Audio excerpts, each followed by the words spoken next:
Olá pessoal, tudo bem? Vamos lá para mais uma aula de física? Bom, hoje nós vamos falar sobre movimento circular uniforme. Vocês já devem ter ouvido falar no movimento retilíneo uniforme, né? E agora esse circular é uma ideia um pouco diferente, mas traz alguns princípios parecidos. Por exemplo, essa parte que diz sobre o movimento ser uniforme, o que isso quer dizer? A gente vai ver que no caso uniforme, da mesma forma que lá na parte do movimento retilíneo, a velocidade, o módulo dela não varia, tá? O módulo da velocidade permanece constante. Então, o tempo todo que a gente está fazendo esse movimento aqui, no caso circular, né? O nosso módulo da velocidade vai ser constante, ok? O valor dela, a intensidade da velocidade vai ser a mesma em toda a trajetória, certo? Mas aí a gente tem que pensar, bom, por que então, se a velocidade ela o módulo da velocidade é constante, por que o movimento é circular, né? Como isso? Pela lei da inércia, né, um corpo livre da ação de forças, ou seja, um corpo que não tem forças nem que param ele, nem que colocam ele em movimento, ou ele está em repouso, ou ele permanece numa trajetória retilínea, certo? Então, no que a gente viu lá no MRU, no movimento retilíneo uniforme, é basicamente isso. Não existe uma força ali que alimenta aquele movimento e o movimento, portanto, ele permanece com velocidade constante e a trajetória é sempre retilínea, tá? No caso aqui do nosso movimento circular uniforme, existe uma mudança na velocidade. Mas a gente tem que lembrar que velocidade é um vetor. Então, a velocidade ela tem módulo, sentido, direção e sentido, ok? Então, para a gente conseguir caracterizar uma velocidade, a gente sempre precisa dessas três informações para falar sobre essa velocidade, tá? Então, quando a gente fala então que aqui no movimento circular uniforme ele acontece porque existe uma mudança na velocidade, o que a gente está dizendo aqui é que existe uma mudança na direção e no sentido da velocidade. Então, quando a gente pensa aqui numa trajetória circular, né, aqui eu desenho só um pedacinho de uma trajetória, se a gente tirar uma foto aqui de três momentos diferentes, a gente tem a nossa velocidade escalar sempre passando tangente, né, a trajetória, sempre tangenciando aqui a trajetória. E é como, né, se essa velocidade está mudando esse sentido, é como se tivesse algo puxando para dentro. Vocês concordam comigo? Existe uma força, né, que a gente não sabe exatamente qual que ela é, a gente não conhece ela ainda, eu vou mostrar aqui para vocês certinho. Mas essa ideia de acontecer o giro traz essa noção de que existe algo puxando ali para o centro para essa curva estar acontecendo, certo? Bom, mas o que eu quero dizer então em relação à mudança na velocidade? Se existe uma mudança na direção e no sentido, poderia até ser no módulo também, tá? Essa ideia aqui que eu vou falar agora. Mas no caso aqui não é no módulo, só muda a direção e o sentido, mas já é uma mudança na velocidade, no vetor velocidade. E se existe essa mudança, quer dizer que existe uma aceleração, tá? Porque não é possível você mudar uma velocidade sem que exista uma aceleração. No caso lá do movimento retilíneo uniforme, não sei se vocês se lembram, mas a aceleração ela é zero, né? Então não acontece nada de mudança na velocidade porque não existe aceleração. No caso aqui, como a velocidade está mudando a direção e sentido, a gente então fala que existe uma aceleração. E se existe uma aceleração, existe uma força também. Isso tudo tem a ver com a segunda lei de Newton que a gente já viu, tá? Porque é através da aceleração faz existir uma força ali. E o contrário também. Se existe uma força, quer dizer que tem uma aceleração envolvida no nosso problema, ok? Beleza. A gente vai pensar aqui no movimento circular, num movimento com um corpinho com uma massa M e um raio R, tá? Quando a gente fala, então, em resultante centrípeta, se vocês se lembrarem bem esse nome aqui, resultante, né? Quando a gente pensa lá na segunda lei de Newton ou qualquer outro probleminha que a gente viu que vai, no fim das contas, usar a segunda lei de Newton também, quando a gente pensa na resultante de forças, ou seja, a gente tem várias forças que atuam em dado corpo e a resultante é justamente o que é como se fosse a soma desses vetores, certo? O que resulta diante de tantas forças agindo num corpo, qual que é a resultante, o que sobra, tá? É mais ou menos essa ideia. No caso aqui do nosso movimento circular, existe uma resultante centrípeta, ou seja, existe, depois de fazer essa análise das forças que estão atuando no corpo, existe algo que resulta para o centro, que é o que a gente estava falando aqui.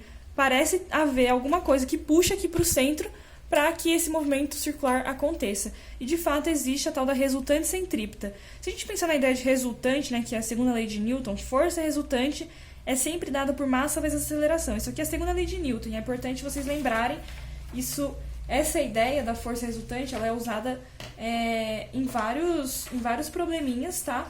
Então, é importante que vocês saibam. Então, força resultante é massa vezes aceleração. Ok. Quando a gente está pensando, então, aqui no movimento circular, nossa força resultante, a gente chama de força centrípeta, tá? E a força centrípeta, pensando que ela é a resultante, que ela é a que sobra aqui, né?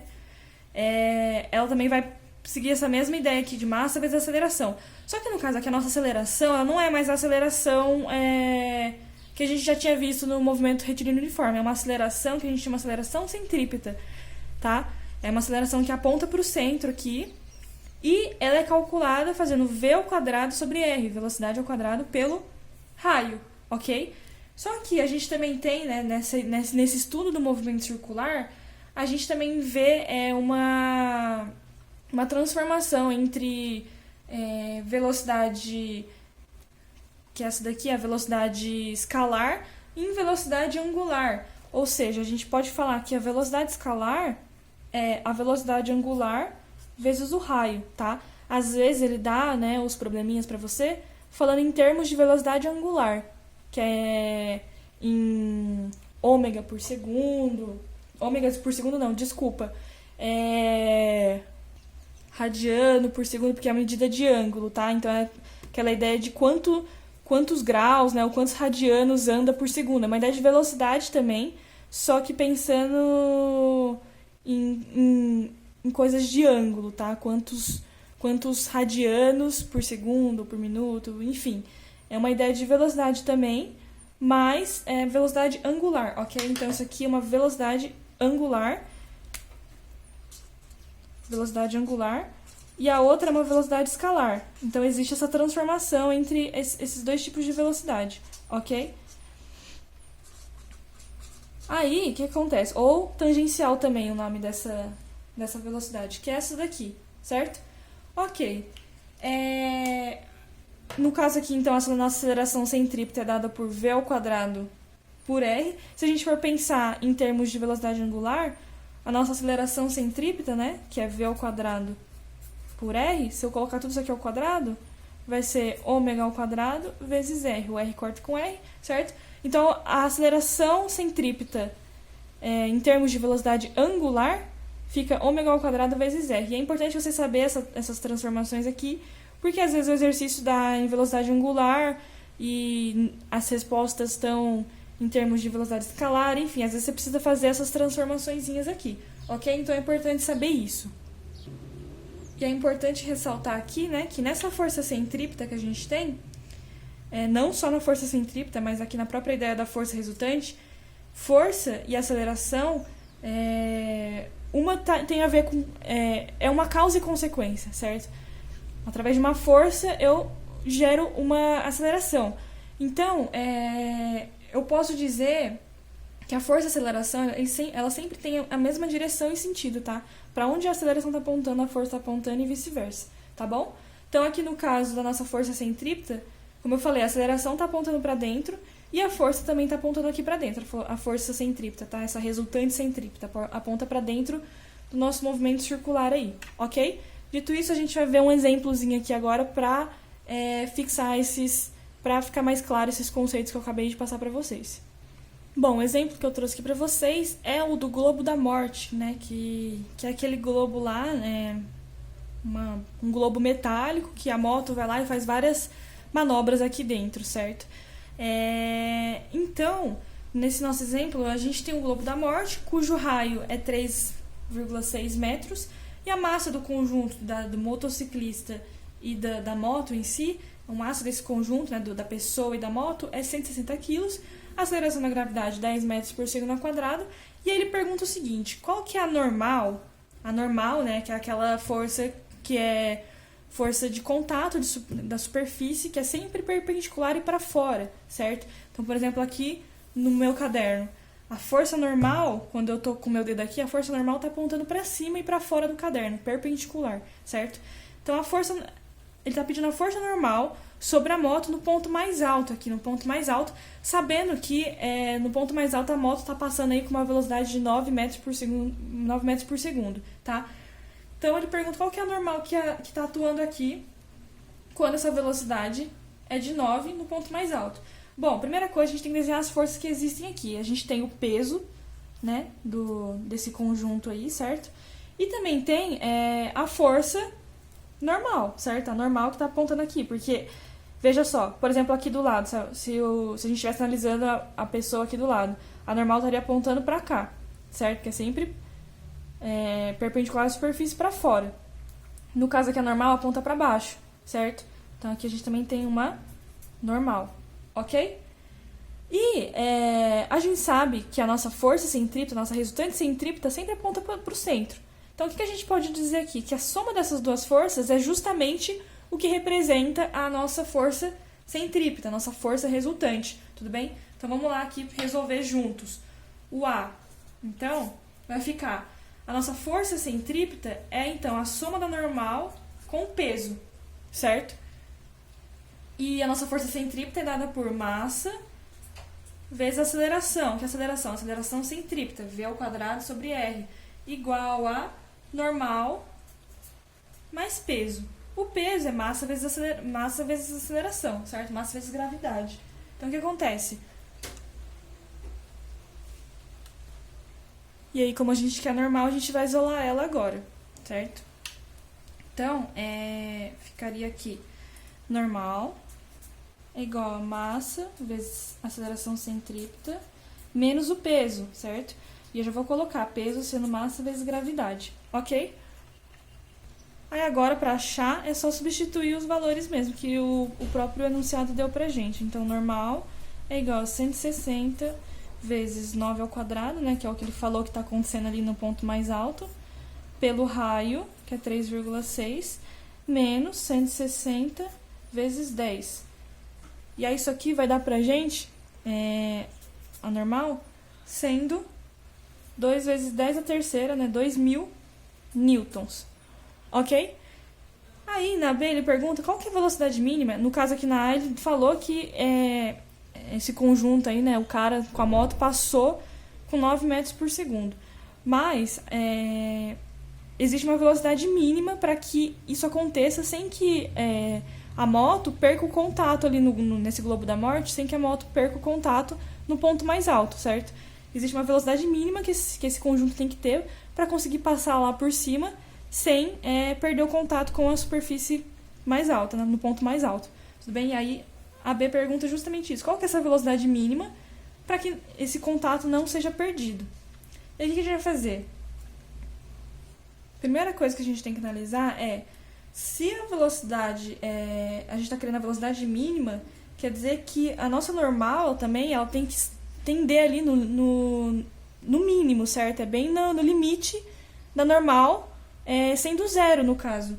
Então, se a normal é zero, quer dizer que o globo não está exercendo força sobre a moto. Então, é essa situação que a gente vai considerar para conseguir achar a velocidade mínima ali que essa pessoa tem que passar pelo ponto mais alto.